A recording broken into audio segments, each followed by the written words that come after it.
So, ఈ particular సెషన్‌లో మనం different different types of data sources అనేవి ఉంటాయి కదా! మనకి యూఆర్ఎల్ లేదా వెబ్‌సైట్ నుంచి అట్లా మనం ఆ డేటాని స్క్రాప్ చేయొచ్చు. వెబ్ స్క్రేపింగ్ గాని, వాటి గురించి బేసిక్‌గా అయితే చూద్దాము.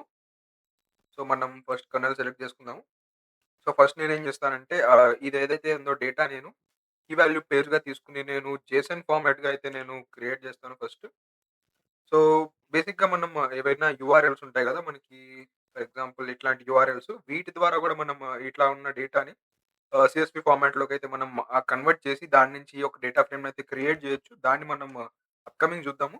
ఫస్ట్ నేను దీన్ని డేటా ఫ్రేమ్‌గా అయితే తయారు చేశాను. ఇక్కడ చూసినట్లయితే మీరు నా డేటా అనేది ఇట్లా ఉంది. కీ వాల్యూ పేర్స్‌గానే ఉంది గానీ, అది కంప్లీట్ ఒక టెక్స్ట్ ఫార్మాట్‌లో అయితే ఉంది. నేను దాన్ని జేసన్ ఫార్మాట్‌లోకి మార్చి ఈ స్ట్రింగ్ ఐఓ అని చెప్పి ఈ ఫంక్షన్ యూజ్ చేసి ఆ డేటాని మార్చి సో, ఆ పర్టిక్యులర్ డేటాని నేను ఒక డేటా ఫ్రేమ్‌గా అయితే నేను కన్వర్ట్ చేశాను. సో, నేను దీన్ని జేసన్‌గా అయితే కన్వర్ట్ చేయొచ్చు. EF dot to under score Jason అని చెప్పి జేసన్ సో, ఇప్పుడు చూసారా ఇక్కడ ఇది కీ వాల్యూ పేర్స్‌గా వచ్చింది. అలాగే ఎంప్లాయీ నేమ్‌కి ఇదొక కీ ఒక వాల్యూ అలాగే ఈమెయిల్‌కి ఒక కీ వాల్యూ పేర్స్ అట్లా వచ్చి మనకి ఇండెక్స్ గూడా అయితే వచ్చింది. సో, 0 ఇండెక్స్ ఇది 1 ఇండెక్స్ ఇంకా కొన్ని నేమ్స్ ఉంటాయి. అవి కింద వస్తా ఉంటాయి. డిస్‌ప్లే అవుతా ఉంటాయి. సో, మనం ఇండెక్స్ ప్రకారం చూస్తే ఇప్పుడు ఇది 0 ఇండెక్స్‌లో ఉంది కాబట్టి 2 underscore JSON, JSON orient is equal to I N D X index.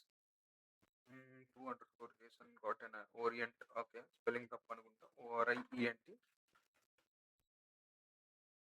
ఓఆర్ఐఈఎన్‌టి రెండేళ్ళు కాదు. సో, ఇప్పుడు మీరు ఒక ఇండెక్స్ 0 ఇండెక్స్‌కి ఉన్న పర్టిక్యులర్ వాల్యూస్ అయితే వచ్చేసాయి. నేమ్ వచ్చేసింది, ఈమెయిల్ వచ్చేసింది, జాబ్ ప్రొఫైల్ వచ్చేసింది.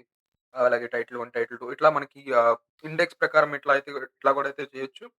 సో, ఇట్లా కాదు ఇండెక్స్ అవసరం లేదు. నాకు జస్ట్ ఆ రికార్డ్ ఏదైతే ఉందో ఆ రికార్డ్ నాకు కావాలంటే 2 అండర్ స్కోర్ జేసన్ అట్లా మనం కన్వర్ట్ చేస్తున్నాం ఇది. ఆ డేటా ఫ్రేమ్స్‌ని.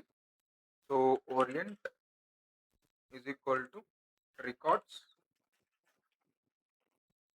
ఓఆర్ఐఈఎన్‌టి సో, ఇట్లా మనకి ఇండెక్స్ లేకుండా జస్ట్ ఆ రికార్డ్ ఏవైతే ఉందో డీటెయిల్స్ అవన్నీ మనకి ఇట్లా అయితే ఫెచ్ అవుతాయి. సో, ఇలా గూడా మనం చేయొచ్చు. సో, ఇప్పుడు మనం ఏం చేద్దామంటే ఈ డేటా ఫ్రేమ్‌లో కొన్ని యూఆర్ఎల్స్‌తో అయితే ట్రై చేద్దాము. రీడ్ అండర్ స్కోర్ సీఎస్‌వి మనం ఏం చేద్దామంటే ఫస్ట్ యూఆర్ఎల్ అయితే నేను తీసుకుంటాను. వైన్ డేటా అని చెప్పి. సో, యూఆర్ఎల్ నేను ఇక్కడ డైరెక్ట్‌లీ పేస్ట్ చేయొచ్చు. సో, దీనికి కొంచెం టైం పడుతుంది. కొన్ని కొన్ని సార్లు 2 సెకండ్స్ లేదా 3 సెకండ్స్ గూడా పట్టొచ్చు. సో, మనకది డేటా ఫ్రేమ్‌గా అయితే కన్వర్ట్ అయిపోయింది. సో, దీని యొక్క హెడ్ నేను చూస్తే, సో, ఇవి ఏవైతే వాల్యూస్ ఉన్నాయో దాన్ని ఇండెక్స్ అదే ఆటోమేటిక్‌గా 0, 1, 2, 3, 4, 5 అని చెప్పి ఇట్లా వచ్చేసింది. దాంతో పాటు ఫస్ట్ ఏదైతే వాల్యూ ఉందో దాన్ని కాలమ్ నేమ్స్‌గా అయితే తీసుకుంది. సో, మనం దీన్ని సీఎస్‌వి ఫైల్‌లా గూడా మనం కన్వర్ట్ చేయొచ్చు. నేను దాన్ని ఎలా చేస్తానంటే డీఎఫ్2 అండర్ స్కోర్ సీఎస్‌వి దీన్ని వైన్ సీఎస్‌వి అని జెప్పి నేను అనుకుంటాను. సీఎస్‌వి. సో, మనకిక్కడైతే వైన్ డాట్ సీఎస్‌వి అని జెప్పి కన్వర్ట్ అయిపోయింది. సో, ఇట్లా గూడా మనం కన్వర్ట్ జేయొచ్చు. ఆల్రెడీ వెబ్ స్క్రేప్ చేసి. సో, ఇంకొన్ని మెథడ్స్ ఉన్నాయి. మనం దాన్ని గూడా ట్రై జేద్దాం. ఎలా అంటే ఇంకొక యూఆర్ఎల్‌ని మనం తీసుకుందాం. హ్మ్. సో, ఇది మన యూఆర్ఎల్ దీంట్లో సో, ఇది మన యూఆర్ఎల్ అనుకోండి. Failed bank list. దీంట్లో నుంచి మనం డేటా ఫ్రేమ్‌ని క్రియేట్ చేయాలి అనుకుంటే యూఆర్ఎల్‌ని ఇక్కడ పేస్ట్ చేస్తాను ఫస్ట్. ఓకే. ఇది URL. DF is equal to PD dot read under score HTML. HTML ఫార్మాట్‌లో మనం డైరెక్ట్‌గా రీడ్ చేస్తున్నాం కాబట్టి యూఆర్ఎల్. సో, దీనికన్నా ముందు మనకి కొన్ని రిక్వైర్మెంట్స్ అయితే ఉన్నాయి. సో, మనకి అవేంటంటే పిప్ ఇన్‌స్టాల్ ఎల్ఎక్స్ఎంఎల్ మార్కప్ లాంగ్వేజ్‌కి. So, pip install beautiful soup 4. Beautiful soup 4 ఏం చేస్తుందంటే మనకి వెబ్ స్క్రేపింగ్‌కి బాగా ఉపయోగపడుతుంది. సూప్ 4 అది కూడా ఒక సెపరేట్ లైబ్రరీ మనం దాన్ని కూడా చూడొచ్చు. మీరు చాలా డాక్యుమెంట్స్ దొరుకుతా ఉంటాయి. మనకి యూట్యూబ్‌లో ట్యుటోరియల్స్ కూడా ఉంటాయి దాని మీద. సో, ఇంకొకటి హెచ్‌టీఎంఎల్ ఇది కూడా మార్కప్ లాంగ్వేజ్‌కి హెచ్‌టీఎంఎల్5 లిబ్. సో, ఈ 4 అయితే మనకి 3 అయితే మనకి కావాలి. సో, ఆ 3 వచ్చిన తర్వాత మనకి డేటా సెట్ అనే ఈ డేటా ఫ్రేమ్ అనేది క్రియేట్ అవుతుంది. సో, మనం క్రియేట్ చేసి చూద్దాము. ఇన్‌స్టాలింగ్ ఎల్ఎక్స్ఎంఎల్ అయిపోయింది. సో, దానికి కొంచెం టైం పడుతుంది.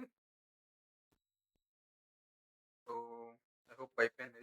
ఇది కంప్లీట్ అయిపోయింది. ఇప్పుడు మనం దీన్ని రన్ చేస్తే డేటా ఫ్రేమ్ అనేది క్రియేట్ అవుతుందని అనుకుంటున్నాను. యాహ్! అయింది. సో, మనం ఏం చేద్దామంటే దీన్ని ఓపెన్ చేద్దాం. డీఎఫ్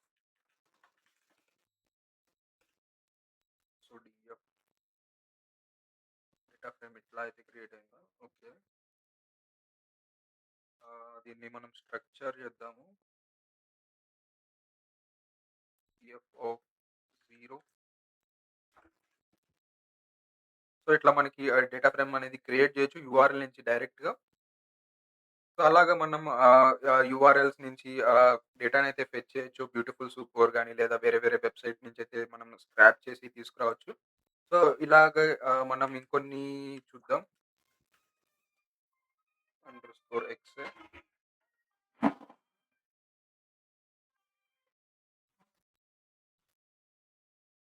సో, సింపుల్‌గా ఇంకొక ఫంక్షన్ అయితే నేను చేస్తున్నాను. ఎలా అంటే ఒక ఎక్సెల్ ఫైల్‌ని నేను రీడ్ చేస్తాను. Read underscore Excel data dot XLSX. So, ఇక్కడ నేను ఒక ఎక్సెల్ ఫైల్‌నయితే నేను క్రియేట్ చేస్తాను.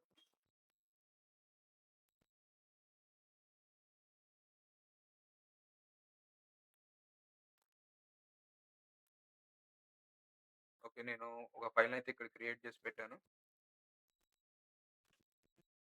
సో, దాన్ని నేను రీడ్ చేశాను. సో, దాన్ని నేను రీడ్ చేసిన తర్వాత దాన్ని డేటా ఫ్రేమ్‌గా అయితే మార్చాను.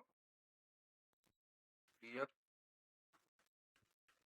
For excel dot to pixel.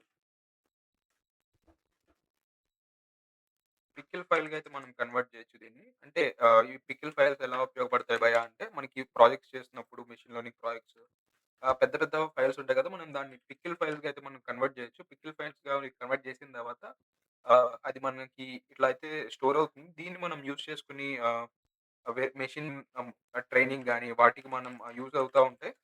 So, మీరు ప్రాజెక్ట్స్ చేసే కొద్దీ ఇవి అర్థమైపోతా ఉంటది. అది కూడా ఎలా చేయాలని చెప్పి నేను మీకు సింపుల్‌గా చెప్తున్నాను.